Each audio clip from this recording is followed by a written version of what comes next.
In 1968, a province in the south of China became the scene of an internal extermination. Thousands of civilians were executed in the name of the revolution. Whole families disappeared. Official reports spoke of enemies of the people. In reality, they were indiscriminate purges. The People's Liberation Army and local militias coordinated the massacres. There were no trials, no evidence, no written orders to limit the violence. The bodies were thrown into rivers, buried in pits, or destroyed to erase evidence. In some counties, the executions became a political ritual. How did a revolution promised as liberation end in cannibalism and extermination? Who gave the order to eliminate thousands of compatriots? And why did the state hide the files for decades? Mao's raw genesis of absolute power. Between 1958 and 1961, the People's Republic of China launched an ambitious economic and social transformation plan known as the Great Leap Forward. The initiative, conceived by Mao Zedong, sought to turn an essentially agrarian country into an industrial power capable of rivaling Western nations. The strategy was based on the total collectivization of the countryside and the simultaneous boost of agricultural and industrial production. In practice, it meant the forcible reorganization of millions of peasants into people's communes and the improvised construction of steel furnaces in rural villages. Planning was subordinated to political slogans. Production targets, lacking technical support, were set from Beijing without considering local conditions. As the peasants abandoned farming the land to feed rudimentary ovens, the harvests began to decline. The reports reaching the capital showed ever higher yield figures, but they were the product of political pressure and statistical manipulation. Local officials, fearful of being accused of lacking revolutionary fervor, inflated the results to meet the imposed quotas. The state, relying on these falsified data, requisitioned grains in quantities that left the communes with no reserves. The chain of errors spread throughout the territory. The famine spread through the interior provinces, causing millions of deaths. Estimates vary according to sources, but all agree that it was one of the greatest demographic catastrophes of the 20th century. The failure of the Great Leap Forward weakened Mao's political position within the Communist Party. In January of 1962, the so-called Conference of the 7,000 Cadres brought together the country's main leaders in Beijing. During those sessions, discreet criticism of recent economic policies emerged. Liu Shaoqi and Deng Xiaoping, figures of growing influence, proposed pragmatic measures aimed at restoring agricultural production and stabilizing the system. The limited existence of local markets was authorized, individual farming on small plots was allowed, and industrial targets were reduced to achievable levels. Mao attended the conference, but his role was secondary. The day-to-day leadership of the state passed into the hands of Liu and Deng, who implemented a more technical and less ideological management. The recovery was gradual. Agricultural production began to stabilize and mortality decreased. However, Mao interpreted the change of course as a sign of ideological deviation. He considered that the party was yielding to capitalist principles disguised as efficiency. From 1962, he began an insistent discourse on the persistence of class struggle within socialism. He maintained that the victory of 1949 had not eliminated the roots of bourgeois thought, and that enemies could reappear within the state apparatus itself. During the following years, Mao promoted various ideological rectification campaigns. The socialist education movement, launched in 1963, aimed to purge officials suspected of corruption or of implementing policies considered too flexible. At the same time, the massive dissemination of the Little Red Book began. A collection of Mao's quotes turned into a doctrinal guide for party cadres and soldiers of the People's Liberation Army. The central idea was the continuity of the revolution, understood not as an accomplished fact, but as a permanent process of ideological vigilance. The tension between Mao and the pragmatic leaders remained latent until the end of 1965. That year, an article published in Shanghai attacked a theatrical play written by the historian Wu Han. What seemed like a literary debate turned into a political offensive against figures considered revisionists. Behind the cultural pretext, a maneuver was being prepared to regain control of the party. On May 16, 1966, the Central Committee issued a circular that would mark the beginning of the Great Proletarian Cultural Revolution. The document denounced the existence of an anti-party clique and called on the masses to confront the danger of capitalist restoration. The instructions were deliberately vague, but they opened the door to general mobilization. In the following weeks, universities in Beijing became centers of agitation.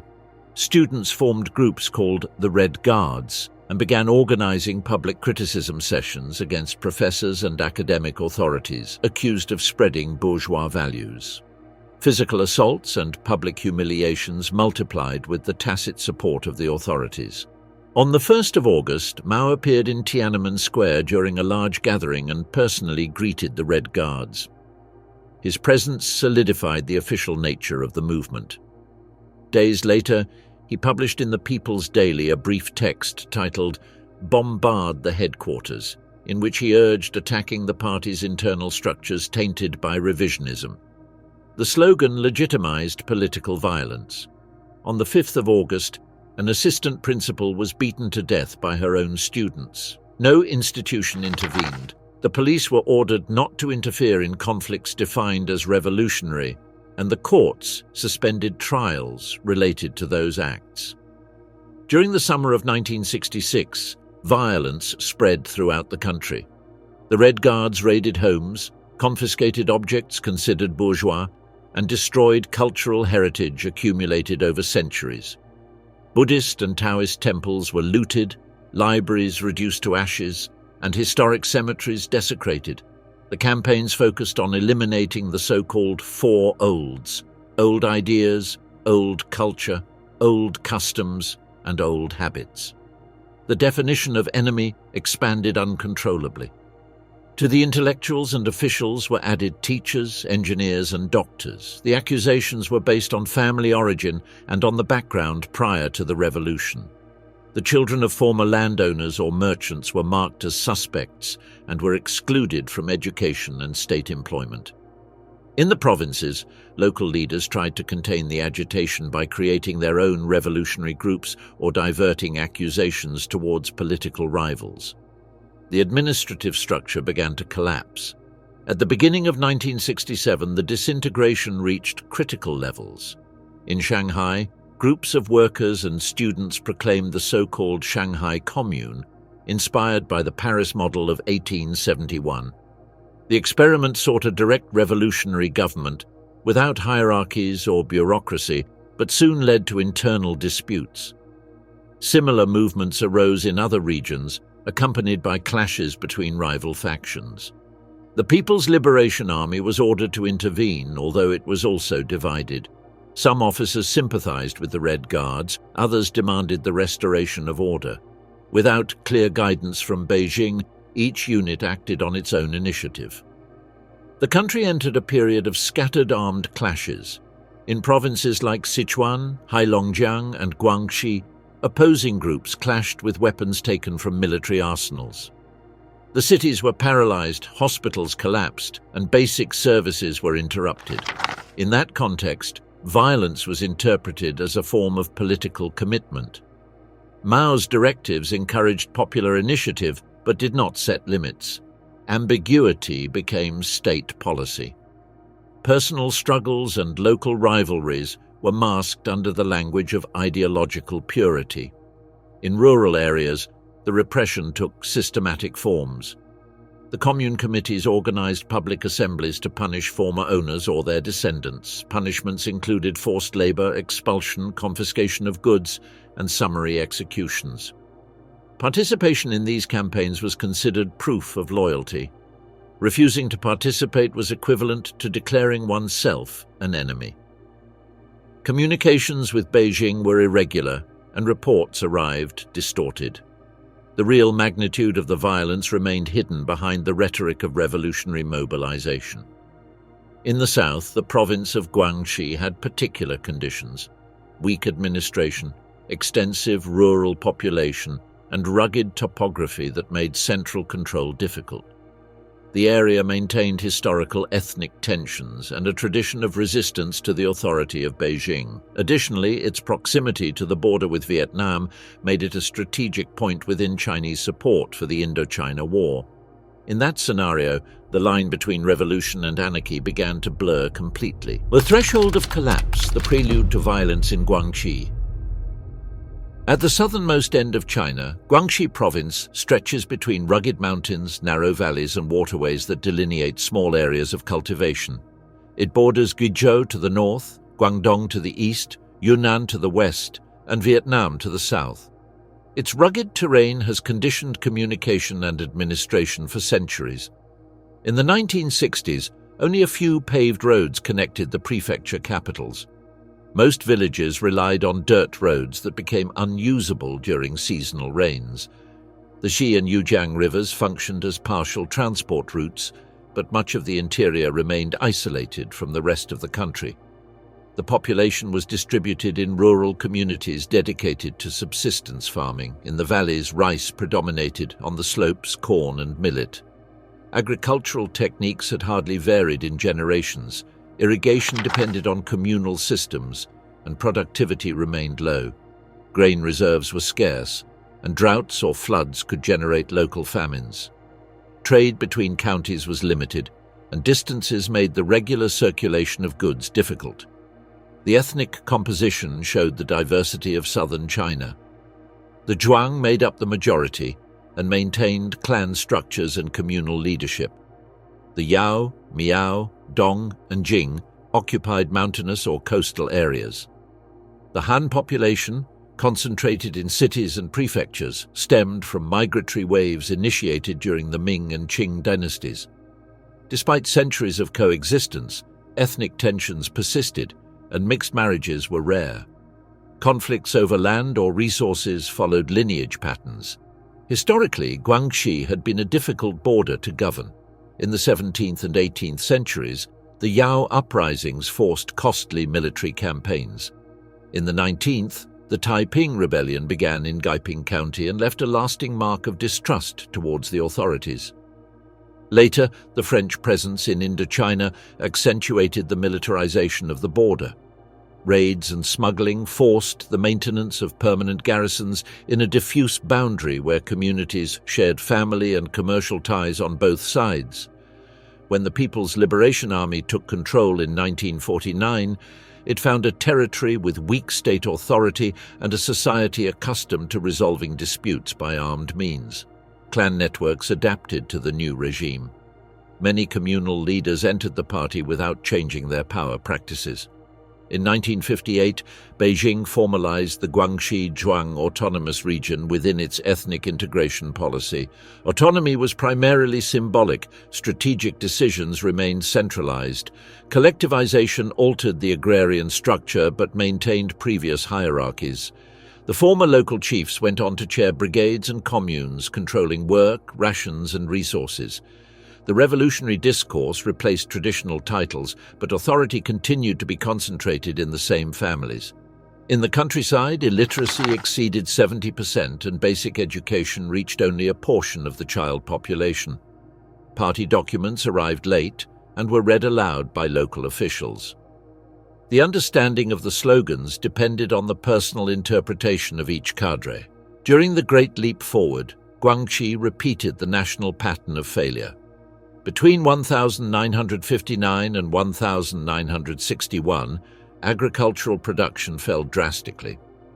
The communes diverted labor to improvise smelting furnaces that consumed tools and produced useless metal. Official reports inflated yields, and delivery quotas to the state were maintained. The counties of Pingel, Binyang and Tiane recorded severe famines. Thousands of peasants died or emigrated to Guangdong in search of food. The subsequent recovery was slow and partial.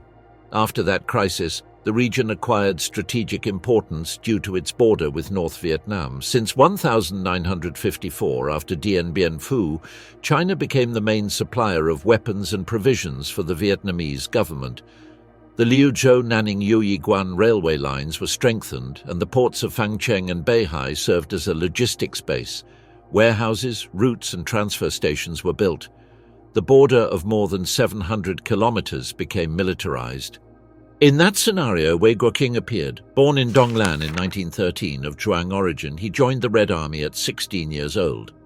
He participated in the Long March and in the civil war against the Kuomintang. During the Japanese occupation, he commanded guerrilla units. His career made him a trusted figure for Mao Zedong and Zhou Enlai. Between 1950 and 1955, he led the Chinese mission in Vietnam and collaborated in the Dien Bien Phu offensive. Upon his return, he was appointed governor and later first secretary of the party in Guangxi.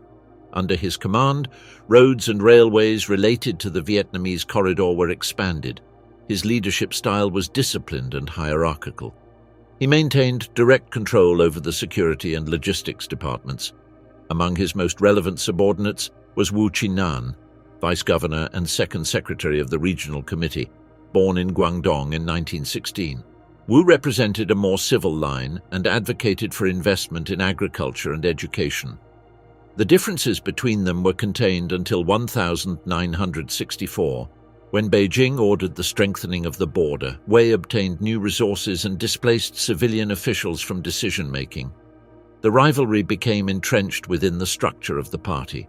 Wei retained the support of the provincial army and militias.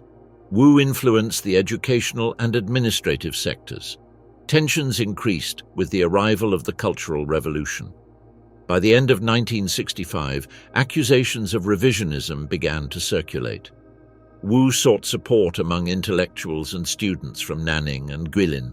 Wei strengthened his alignment with Mao.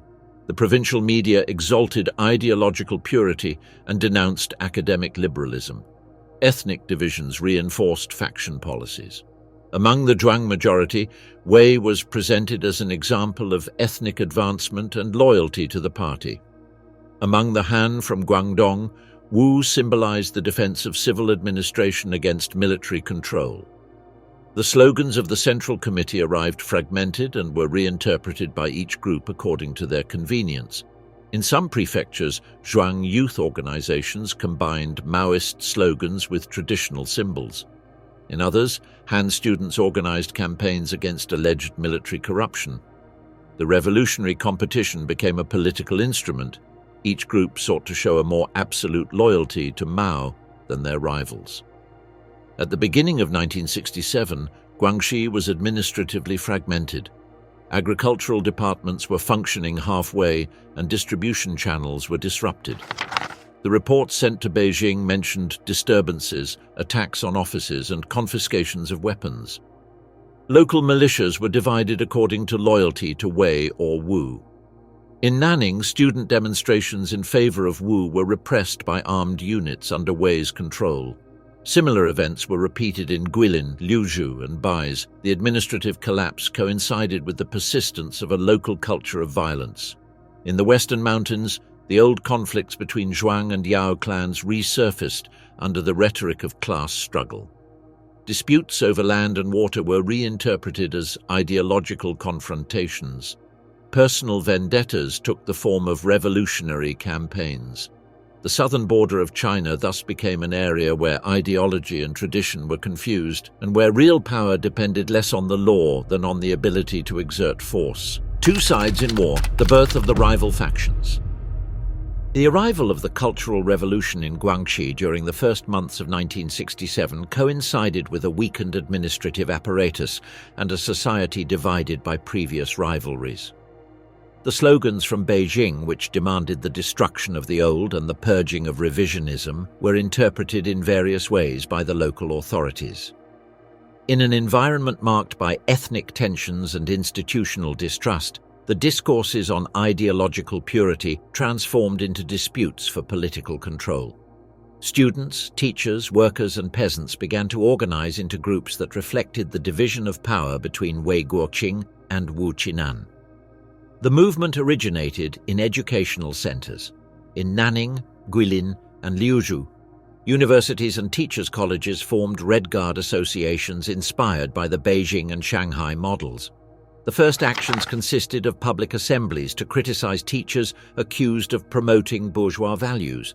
In January of 1967, the main educational institutions were paralyzed, the principals were removed and replaced by revolutionary student committees. Industrial factories replicated the dynamic. Young workers, influenced by the students, created watch groups that denounced their superiors as deviationists. Production fell and labor discipline disintegrated. In the countryside, agricultural communes discussed the application of the new slogans. Some declared loyalty to Mao Zedong and expelled traditional leaders. Others attempted to maintain production and avoid confrontations. Starting in February, the scattered conflicts were grouped into two defined blocks. The first was the Allied Command, led by cadres loyal to Wei Guoqing. Its base was located in the provincial administration, in the People's Liberation Army units, and in the public security departments. It brought together veteran party officials and government employees with military experience. Its declared goal was to preserve political stability and protect the state apparatus from the excesses of the Red Guards. The second bloc was the 422 faction, founded on April 22nd of the same year. It was made up of radicalized students, dismissed teachers and factory workers. It presented itself as a defender of authentic Maoism and accused the Allied Command of concealing a revisionist network. In practice, the dispute reflected the conflict between military authority and the revolutionary youthful impulse. The clashes intensified in the middle of the year. In May, a student demonstration in Nanning led to the occupation of the headquarters of the Regional Youth Committee. The police, linked to the Allied Command, attempted to evict the building. There were firearm casualties. In Guilin, the 422 took over the railway station and stopped transport to the north. In Liuzhou, the worker militias loyal to Wei Guoqing organized armed patrols to protect the workshops. Strikes and marches spread throughout the province. The statements of each group appealed to the authority of President Mao and accused the rival of betraying the revolution. The polarization process included the creation of propaganda apparatuses. The Allied Command printed bulletins warning of counter-revolutionary infiltration. The 422 responded with communiques accusing Wei Guoqing of reproducing the bureaucratic model the revolution was supposed to destroy. Improvised pamphlets and radio broadcasts reinforced the division between factions and eliminated intermediate positions. The fight for weapons was decisive. In June, the 422 took an ammunition depot from the People's Liberation Army on the outskirts of Nanning. The Provincial High Command ordered its recovery. The operation left dozens of dead and marked the shift from political confrontation to open war. During July and August, the cities were transformed into combat zones. In Nanning, the industrial district of Yongjiang was caught in crossfire. In Guilin, the insurgents occupied the state printing press and proclaimed a local revolutionary committee. The Allied Command responded with blockades and arrests. Reports sent to Beijing mentioned hundreds of casualties, although the data were imprecise and contradictory. The People's Liberation Army attempted to assume the role of mediator. However, the majority of its commanders responded to Wei Guoqing. The military operations were directed almost exclusively against the 422. Mass detentions, interrogations, and executions took place. Several cities were declared under temporary military control, which amounted to the suspension of civil administration. At the end of 1967, Guangxi was divided into two parallel power systems. In the capitals, the revolutionary committees linked to the Allied Command carried out government functions. On university campuses and in the northern counties, the 422 maintained armed enclaves. Agricultural production was stagnant and transportation to Vietnam was disrupted. The reports sent to the Central Party warned of the risk to the logistical lines of the Indochina War. The conflict acquired characteristics of a provincial civil war.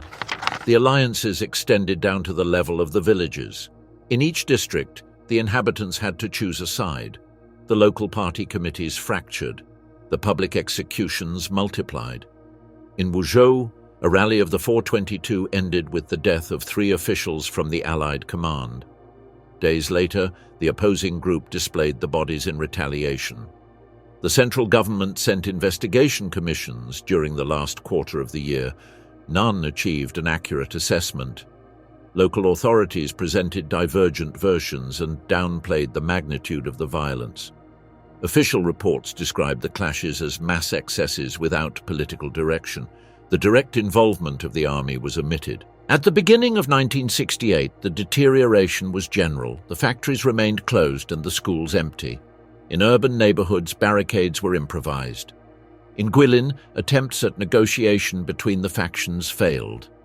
In rural areas, the militias of the Allied Command undertook cleansing campaigns against alleged sympathizers of the 422. The arrests were based on lists drawn up by brigade committees. The criteria were broad. It was enough to have attended a meeting or to have relatives involved. Forced confessions generated new waves of arrests. The families of the accused lost access to education and employment. The social cohesion of the communes broke under the pressure of surveillance and denunciations. In May, the Allied Command launched a general offensive against the last urban strongholds. In Nanning, the army and militias besieged the districts controlled by the 422. The fighting lasted for weeks. The surrendered were executed or sent to re-education camps. In Guilin, the siege lasted until August.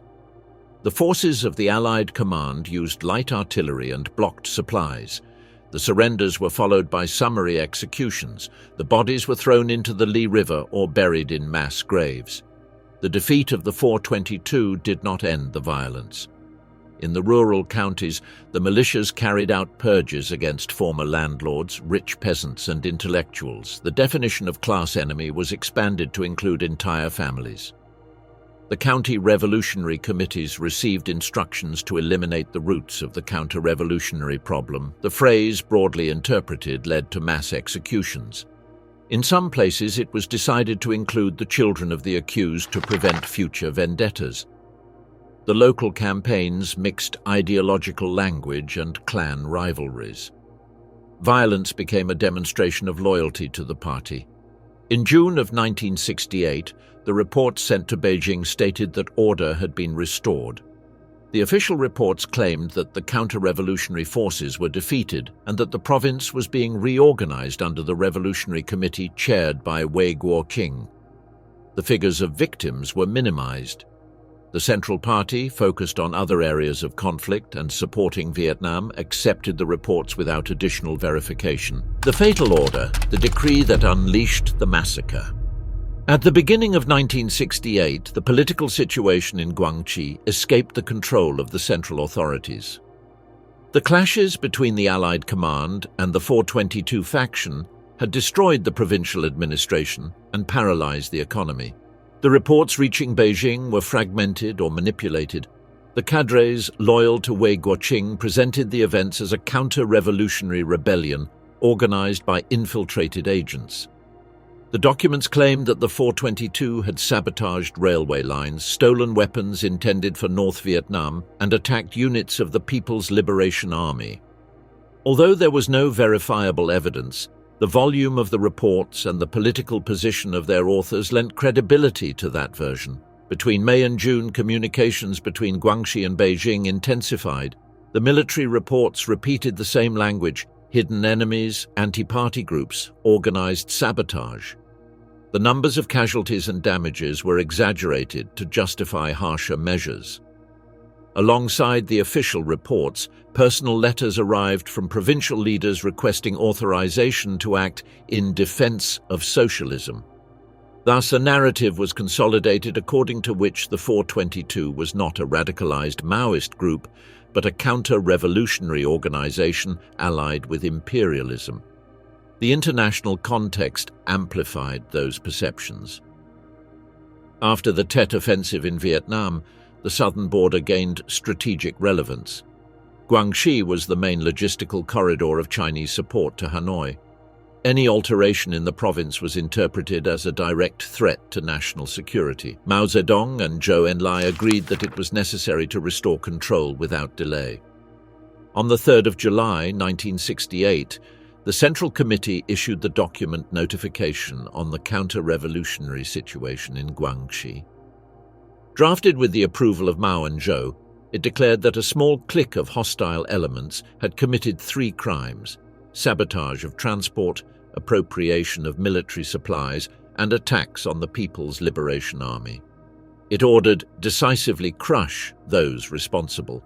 It did not include rules on detention or trial. In practice, it was interpreted as general authorization to eliminate the opponents. In Guangxi, the Allied command disseminated the decree as a political mandate. The military committees presented it as validation of their previous allegations. Typewritten copies were sent to prefectures and counties, accompanied by verbal instructions: eradicate to the root and leave no remnants of the counter-revolutionary poison. The ambiguity of the language allowed for unlimited application.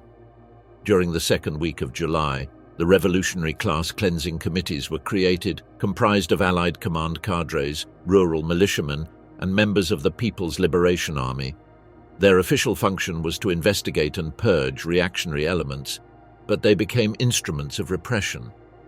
The lists of suspects came from records of affiliation with the 422, anonymous accusations, and old personal disputes.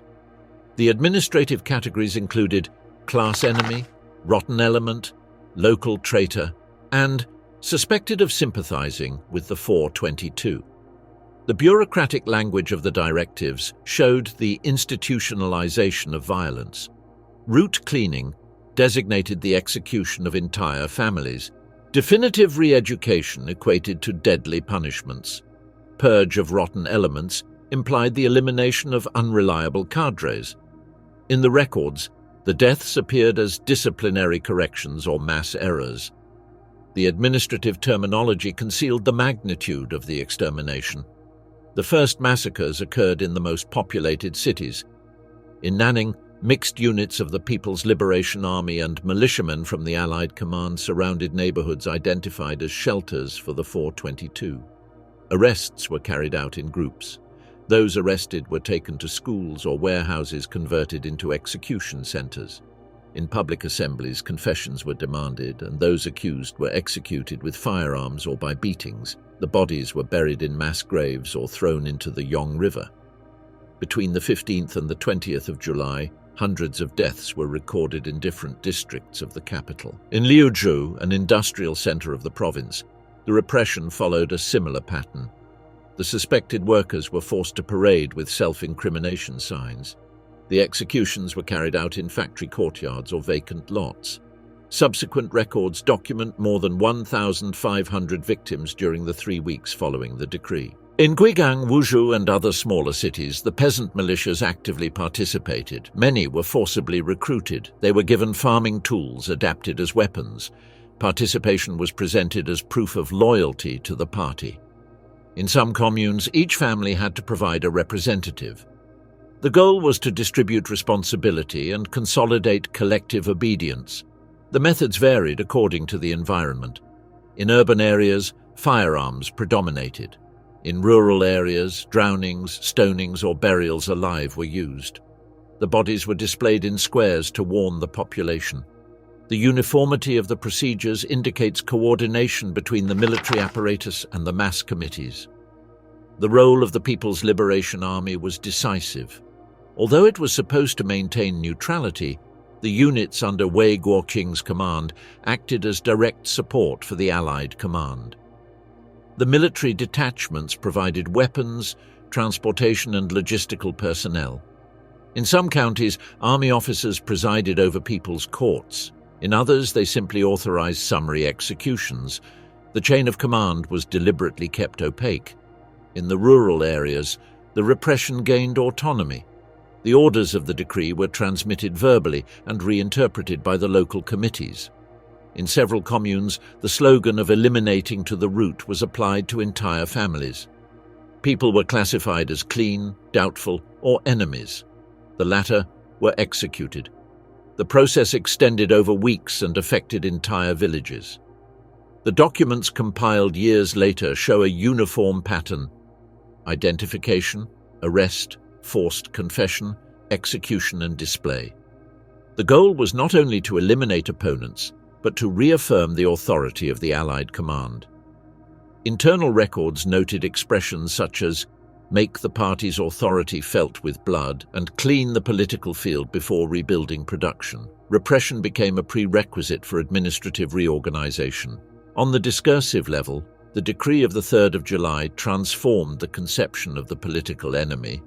It ceased to be an ideological adversary to become a biologically and morally eliminable category. The call to clean up to the roots implied suppressing family ties and erasing identities. Violence was integrated into the administrative language of the revolutionary committees. During August and September, the massacres intensified. In Hengxian, Binyang, and Wuming, thousands of victims were recorded. The People's Liberation Army continued to provide logistical support while local authorities reported the deaths as victories in the class struggle. The committees competed with each other to demonstrate greater revolutionary fervor. In some counties, execution quotas were set. Public punishment ceremonies became political events. The victims included former landlords, intellectuals, retired officials, and peasants labeled as indecisive. There was no institutional resistance. Any criticism was considered complicity with the counter-revolutionaries. Communications with Beijing were still controlled by Wei Guoqing's offices, which described the events as successes of the revolutionary process. The province operated under a regime of exception where violence was confused with administration. Toward the end of the year, the internal reports of the party spoke of tens of thousands of dead. The figures varied between 50,000 and 100,000 without verifiable record. The executions no longer followed defined political criteria. They had spread to personal disputes, local rivalries, and clan vendettas. The language of the decree was applied to any individual considered troublesome. The process, initiated with the order of the 3rd of July, turned violence into a structure of government. The political struggle between factions transformed into a decentralized campaign of extermination, sustained by the cooperation between the military apparatus and mobilized masses. Administrative control was replaced by terror. In the following months, the rural areas of southern Guangxi would experience the most extreme forms of that repression. The human abyss, cannibalism under the red flag. Between May and August of that year, Wuxuan became the scene of violence that combined collective executions with ritual consumption of human organs. The subsequent reconstruction, based on official documents and reports prepared by research teams sent from Beijing in the 1980s, made it possible to establish the sequence of events. The records show a pattern of intensive repression, in which detentions, executions, and so-called revolutionary banquets followed one another in a context of impunity and ideological fervor. The process began with mass arrests of people classified as sympathizers of the faction 422 or with family ties to it. The lists of detainees were drawn up from anonymous reports and class backgrounds considered negative: former landowners, wealthy peasants, intellectuals, or counter-revolutionaries. The prisoners were taken to schools, warehouses, or community centers. There, struggle sessions were held that ended with immediate executions or transfers to improvised detention centers. The chronology indicates organized violence. During May, the executions focused on local leaders. In June, the first records of organ harvesting for consumption appeared. The most demanded organs were liver and heart. They were extracted immediately after death or, in some cases, during agony to preserve freshness. By the end of June and in July, the practice spread. The documents describe meetings called revolutionary banquets, in which organs of the executed were cooked while slogans were read and oaths of loyalty to the party were proclaimed. August concentrated the highest levels of violence with public ceremonies in which consumption was presented as proof of ideological purity. The victims were not limited to militants of the 422. Their family members, spouses, children, and parents were also included, as well as individuals with labels inherited by lineage. Teachers, peasants without political affiliation, and local employees were executed under generic accusations. Women are less frequently mentioned in cannibalism reports, although they appear in accounts of sexual violence and summary executions. Children were victims in the cases of root cleansing, where entire families were eliminated. The documented events in Wuxuan were organized into 3 levels. The first was organ extraction, mainly liver and heart. The second was the symbolic use of consumption as proof of loyalty. Not everyone was required to participate, but those who refused the act were put under suspicion. Ingestion served as a demonstration of political commitment and sealed the complicity of those present. The third was the organizational dimension. Local leaders authorized, militiamen executed, and cooks or healthcare personnel prepared the organs. This functional division turned the practice into a repeatable procedure, linked to the routine of the brigades. The justification combined local superstition and revolutionary ideology. Beliefs about the medicinal power of organs and their ability to transmit vigor or courage were spread. These ideas merged with Maoist rhetoric that spoke of eliminating counter-revolutionary poison and purifying the masses. The local healing tradition offered a practical way to express that metaphor: consume the enemy. It was not a return to ancestral customs, but a political reinterpretation within a system that had abolished legal boundaries. Subsequent investigations recorded dozens of cases involving the direct consumption of organs and several collective events identified as banquets. The files describe the number of executed individuals, distribution of anatomical parts, and functions assigned to each participant. The command structure showed 3 levels: the County Revolutionary Committee as the political authority, the Department of Popular Armament as the provider of means, and the production brigades as the base of execution and logistics. The instructions varied. Some orders were written, others were transmitted verbally in the presence of high-ranking cadres. The operational sequence repeated identification by lists, detention, struggle session, execution, extraction, cooking, and distribution. The cycle ended with the drafting of a political report that reported the success of the purge. Forced recruitment was common. Each family had to send a representative to the events, or it was marked by suspicion. In this way, violence transformed into a mechanism of social control. Whoever participated became complicit and therefore immune to persecution. The role of doctors and health aides appears in records with nuances. Some acted under coercion, others collaborated voluntarily. Their presence gave a technical appearance to the practice. Reports record phrases that attributed physiological benefits to the consumption of organs without scientific basis. Hospitals operated intermittently and on occasions were used to store detainees or corpses. The banquets adopted different forms. Some were restricted to cadres and militiamen, others included brigade members and family members. In the latter, the gatherings were accompanied by the reading of slogans and revolutionary songs. The amount of food received indicated hierarchy. Absence had to be justified. In certain documents, participation quotas and cleaning targets per brigade appear, which shows the normalization of the act as a collective obligation. The ethnic variable played a secondary role. Although in areas with a majority of Zhuang and Yao there were local symbolic references recorded, the main criteria continued to be political and family affiliation. An ethnic pattern of persecution was not identified, but rather an extension of the violence to the entire social fabric of the county. The official records of 1968 counted the deaths by generic categories: shootings, beatings, drownings, and burials alive. The cases with consumption were a minority in absolute terms, but they gained great symbolic relevance due to their ritual nature. They represented the fusion between political violence and public demonstration of obedience.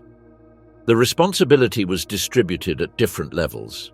The Revolutionary Committee set the political line, the Department of Popular Armament provided weapons and transportation, and the brigades carried out the operations. Some prefecture officials attended as observers. The documentation shows operational autonomy of the brigades, with tolerance from local military commanders. No direct orders from Beijing were found that promoted cannibalism, but rather local interpretations of the mandate to exterminate the enemy. The administrative language of the dossiers avoided criminal terms. The mutilations and displays of bodies were described as measures of discipline or mass errors. This bureaucratic coding allowed the practice to be repeated without sanction and set precedents for other brigades.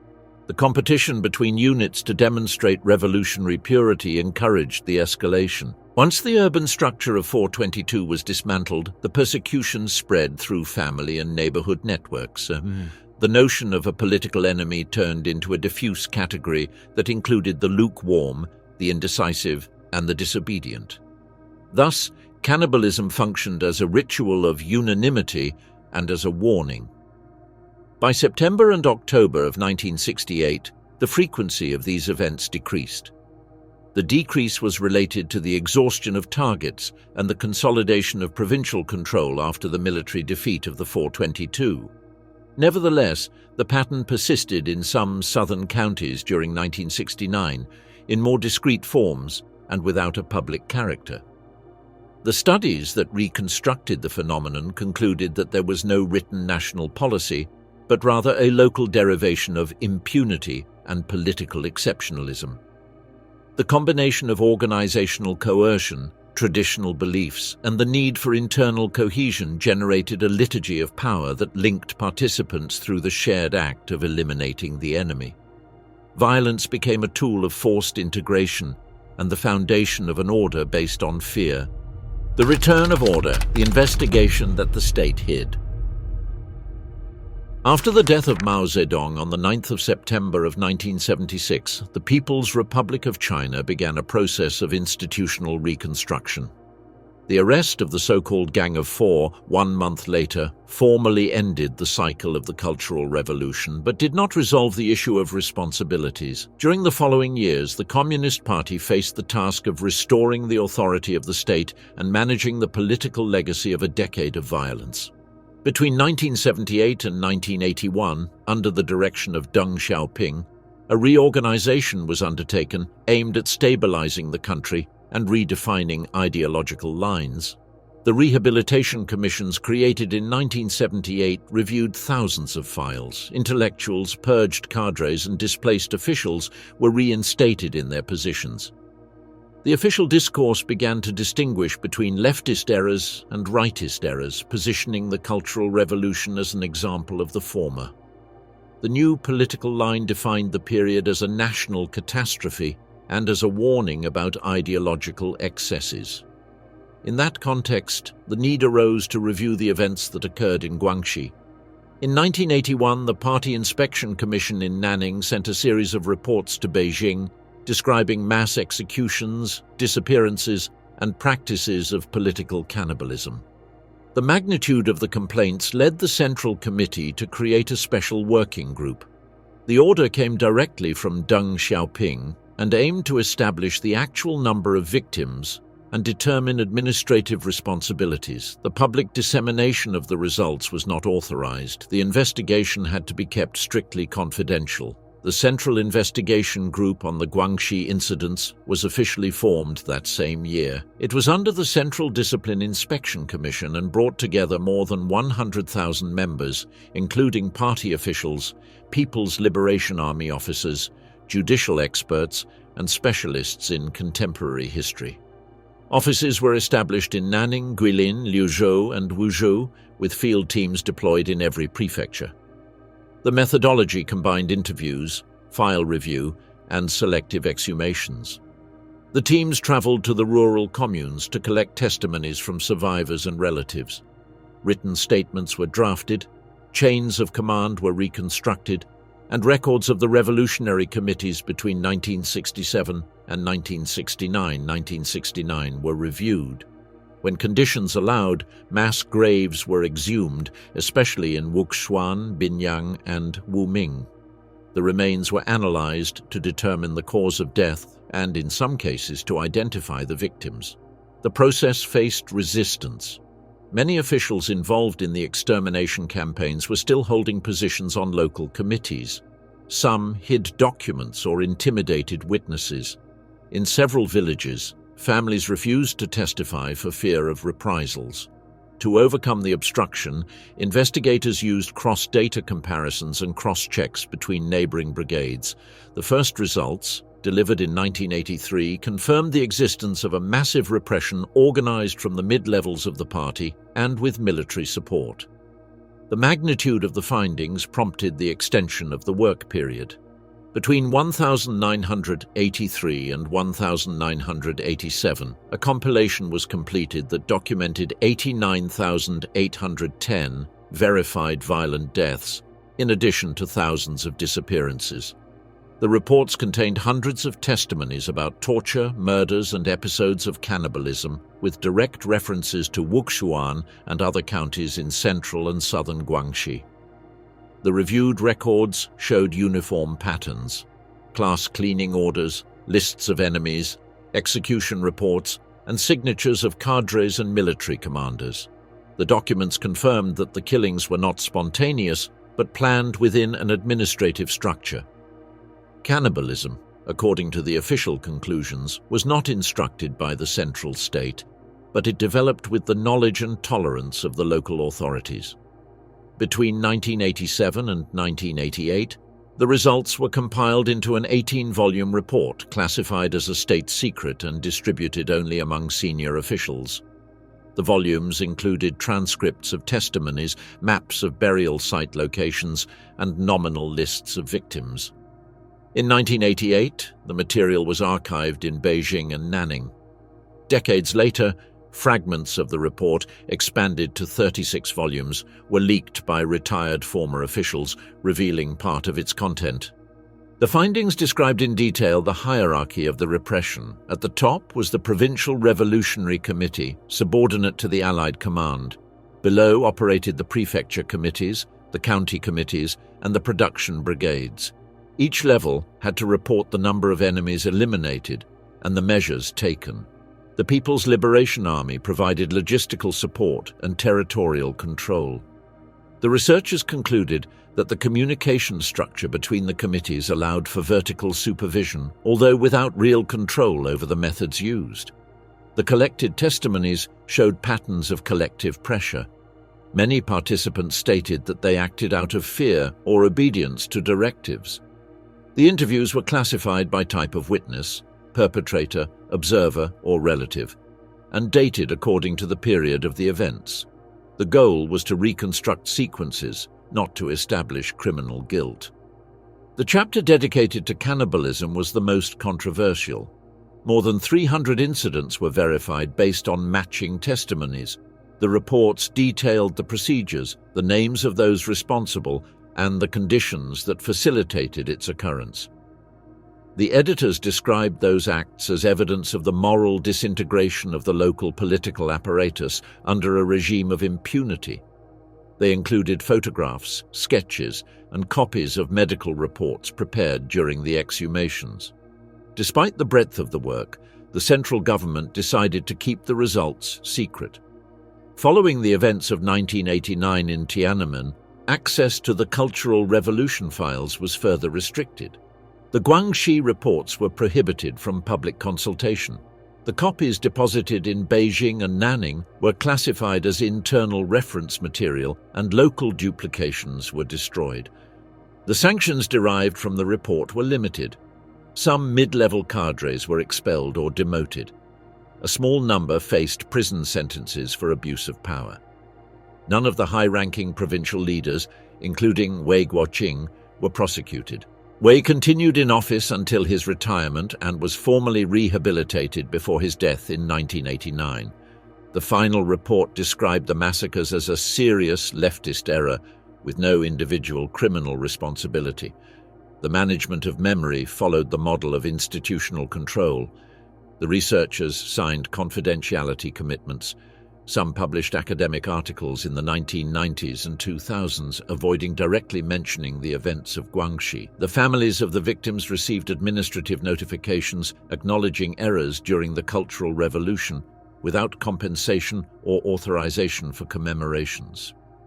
In the following years, the official version integrated the case into the general narrative of the party. The Cultural Revolution was presented as a lesson overcome thanks to collective leadership and to reform and opening. The files remain closed, and researchers cannot directly cite the internal documents.